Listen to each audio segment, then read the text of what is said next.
हाय दोस्तों, welcome back to my YouTube channel. तो जो आज का हमारा टॉपिक है वो है स्मॉल पॉक्स। तो आज की इस वीडियो में हम पढ़ने वाले हैं स्मॉल पॉक्स को। तो चलिए देखते हैं। तो सबसे पहले हम इसकी डेफिनेशन को देखते हैं कि क्या होती है। तो देखिए, small pox is an highly acute communicable disease. यह क्या है? हाईली कम्युनिकेबल डिसीज़ है, मतलब कि एक ऐसी डिसीज़ जो कि एक इन्फेक्टेड पर्सन से एक हेल्दी पर्सन में ड्रॉपलेट के माध्यम से या बोला जाए डायरेक्ट कॉन्टैक्ट में आने के माध्यम से फैल जाती थी। ठीक है ना। Characterised by sudden onset fever, headache, back ache, vomiting and convulsion. तो ये क्या है? कुछ कैरेक्टरिस्टिक देखने को मिलते थे जिनको स्मॉल पॉक्स की डिसीज़ होती थी। जैसे कि बैक एक मतलब कि पीठ में भी दर्द देखने को मिलता था, वॉमिटिंग जैसी कंडीशन बनती थी। कन्वल्सन का मतलब होता है ऐंठन, जो हमारी बॉडी में ऐंठन या दौरे आना भी कह सकते हैं। तो कुछ ये कैरेक्टरिस्टिक देखने को मिलते थे। ठीक है ना। Small pox gets its name from the pus filled blister that from during the illness. तो इसमें होता था क्या? नॉर्मली इसमें पस फिल्ड ब्लस्टर बन जाते थे। पस फिल्ड ब्लस्टर बोला जाए कि आप यहाँ पर बच्चे की जो बॉडी देख पा रहे होंगे, इसमें क्या है कि पस फिल्ड ब्लस्टर दिखाई दे रहे होंगे, लीजन्स दिखाई दे रहे होंगे, ये होते हैं। ठीक है ना। ये स्किन पर बहुत ज़्यादा मात्रा में होती है और क्या होते हैं? पस फिल्ड होते हैं। ठीक है ना। और ये पस फिल्ड ब्लस्टर होने के ही कारण इसका नाम जो रखा गया है स्मॉल पॉक्स रखा गया है। देन इसके बाद हम पॉजिटिव एजेंट की बात करते हैं। तो इसका जो पॉजिटिव एजेंट होता है वो होता है वेरियोला वायरस। ये वेरियोला वायरस के ही कारण ये डिसीज़ होती है। इसके बाद इंक्यूबेशन पीरियड की बात करें तो 7 से 17 डेज़ का इसका इंक्यूबेशन होता है, मतलब 7 से 17 डेज़ के अंदर ये वायरस हमारी बॉडी में एंटर कर जाता है और अफेक्ट करना शुरू कर देता है इतने दिनों के अंदर। कुछ इस प्रकार से लीजन्स बॉडी पर बना देता है। चलिए इसके बाद हम समझते हैं फॉर्म्स ऑफ द डिसीज़। तो इसके दो टाइप होते हैं, variola major and variola minor. तो फर्स्ट टाइप होता है variola major is highly contagious viral disease. इसके बाद जो कैरेक्टरिस्टिक हैं वो देखने को मिलते हैं, जैसे fever, weakness and skin eruption with pustules that from scab that slough off leaving. मतलब कि स्किन पर छोटे छोटे से दाने निकल आते हैं, पस फिल्ड। ये होता क्या है कि जब ये ठीक होते हैं तो कुछ पपड़ी सी बन जाती है और पपड़ी बनने के बाद क्या होता है, जब ये ठीक होते हैं तो ये स्किन पर क्या हो जाते हैं? दाने छोड़ जाते हैं, मतलब कि अपने निशान छोड़ जाते हैं। ठीक है ना। इसके बाद बात करते हैं it has mortality rate of 30% of more. तो क्या होता है कि 30% जो डेथ रेट है वो इससे भी ज़्यादा देखने को मिलती है। ठीक है ना। चलिए इसके बाद हम बात करते हैं वेरियोला माइनर की बात। तो variola minor is a mild from smallpox caused by less virulent from of the virus. It has mortality rate of less than 1%। तो इसमें क्या होता है कि जो mild from smallpox caused होता है वो कम मात्रा में होता है, कम वायरस के कारण होता है, जिसमें कि मोर्टेलिटी रेट होती है, जो मृत्यु दर होती है वो 1% से भी कम होती है। ठीक है ना। इसके बाद हम देखते हैं कि अगर ये डिसीज़ हो जाती है, स्मॉल पॉक्स की डिसीज़ हो जाती है, ये पहले होती थी, अब तो नहीं होती, बिल्कुल भी नहीं होती अब, ये पहले के ज़माने की डिसीज़ है। तो नॉर्मली क्या कहाँ सिम्टम्स देखे जाते थे? तो देखिए अर्ली रेसेस होते हैं वो कहाँ देखे जाते थे? तो देखिए फेस में, हैंड में, फोर आर्म में and spread to the trunk area. जो ट्रंक एरिया होता है, बोला जाए हमारा जो चेस्ट होता है, एब्डोमेन होता है, एब्डोमेन और चेस्ट वाले एरिया में सबसे ज़्यादा ये देखने को मिलते थे और फेस वाले एरिया में भी देखने को मिलते थे। The rashes progress from macules and to papules and vesicle to pustule. तो जो सबसे पहली स्टेज होती थी जब ये वायरस कोज ही करता था तो फर्स्टली क्या बनते थे? मैक्यूल्स बनते थे। मैक्यूल मतलब बिल्कुल छोटे छोटे से मैक्यूल बनते थे। ठीक है। इसके बाद पेप्यूल्स बनते थे, मतलब कि इससे थोड़ी बड़े हो जाते थे, थोड़ी बड़े, और रेडनेस आते रहती थी। ठीक। रेडनेस आने के साथ साथ फिर भी बन जाते थे वेसिकल्स बोला जाए कि अब इसमें क्या हो जाती थी?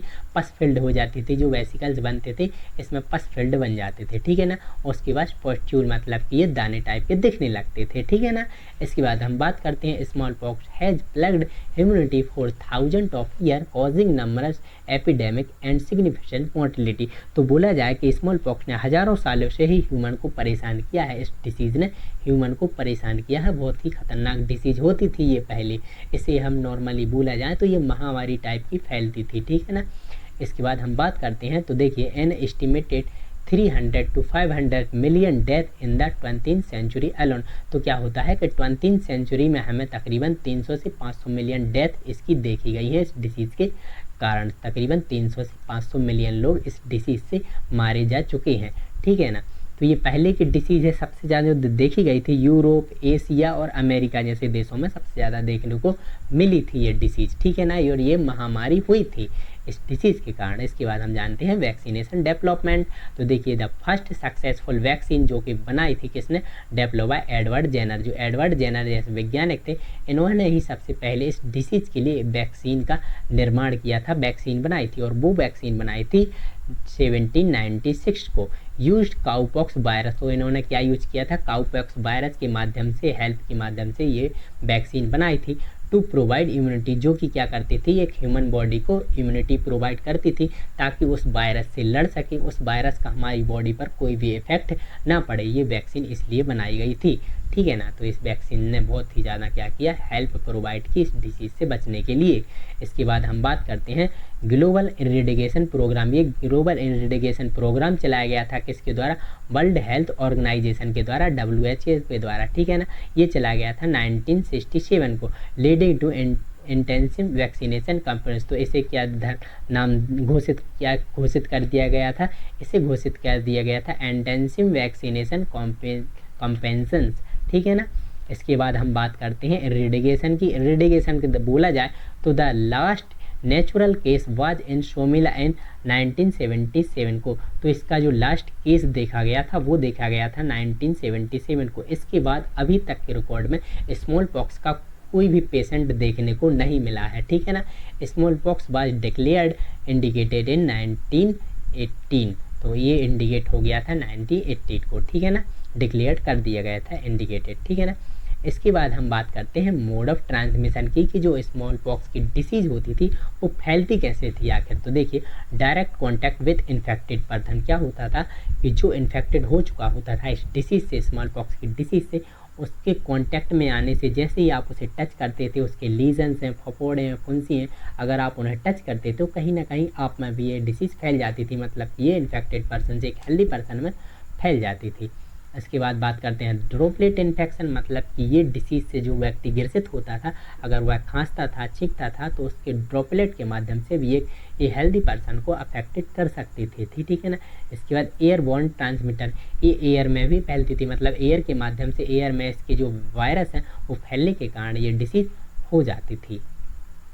इसके बाद हम बात करते हैं क्लिनिकल मैनिफेस्टेशन के, कि अगर ये डिसीज़ किसी को होती थी तो क्या साइन और सिम्टम्स देखने को मिलते थे। तो हाई फीवर, सबसे पहले वेरी हाई फीवर, सबसे ज़्यादा फीवर देखने को मिलता था।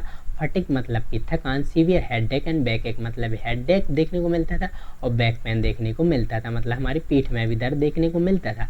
इसके बाद मलेस, मलेस का मतलब ये होता है डिस्कम्फर्टनेस फील होती थी, वॉमिटिंग जैसी कंडीशन बनती थी, डायरिया देखने को मिलता था। एक्सेसिव ब्लीडिंग, क्या होता है, जो वेसिकल्स बन चुके हैं तकरीबन उनसे कभी कभी होता था कि ब्लड भी निकलने लगता था।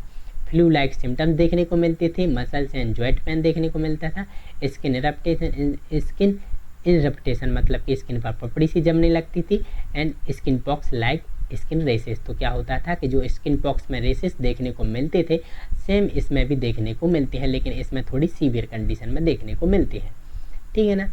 इसके बाद हम डायग्नोस्टिक एवेल्युएशन की बात करते हैं, तो हिस्ट्री कलेक्शन करेंगे, फिजिकल एग्जामिनेशन करते हैं, presence of clinical symptom. Physical examination हम बॉडी को देखकर ही बता सकते थे कि इसे स्मॉल पॉक्स हुआ है या फिर चिकन पॉक्स। तो चिकन पॉक्स में थोड़ी कम होते हैं, लेकिन जो स्मॉल पॉक्स में होते थे ये बहुत ही खतरनाक रियल वाले जो लीजेंस हैं वो होते थे, ठीक है ना। इसके बाद प्रेजेंस ऑफ क्लिनिकल सिम्टम्स, जो क्लिनिकल सिम्टम्स देखकर भी पता चल जाता था। नो अल्टरनेटिव डायग्नोसिस, इसका कोई अल्टरनेटिव डायग्नोसिस नहीं है। लेबोरेटरी कन्फर्मेशन, लेबोरेटरी के माध्यम से भी ये डायग्नोज किया जा सकता था इस डिसीज़ को, ठीक है ना। इसके बाद हम बात करते हैं मेडिकल मैनेजमेंट की, कि इसका मेडिकल मैनेजमेंट क्या होता है। तो एंटीपायरेटिक मेडिसिन दी जाती थी जो कि फीवर को कम करने के लिए। एंड मेंटेन हाइड्रेशन, मतलब कि डिहाइड्रेशन की कंडीशन ना बने इसलिए फ्लूइड प्रॉपर मात्रा में, जो पानी होता है प्रॉपर मात्रा में दिया जाता था। एंड स्ट्रिक्ट आइसोलेशन, क्या होता था, जो व्यक्ति इस डिसीज से अफेक्टेड हुआ होता था उसे प्रॉपर आइसोलेट करके रखना होता था, ठीक है ना।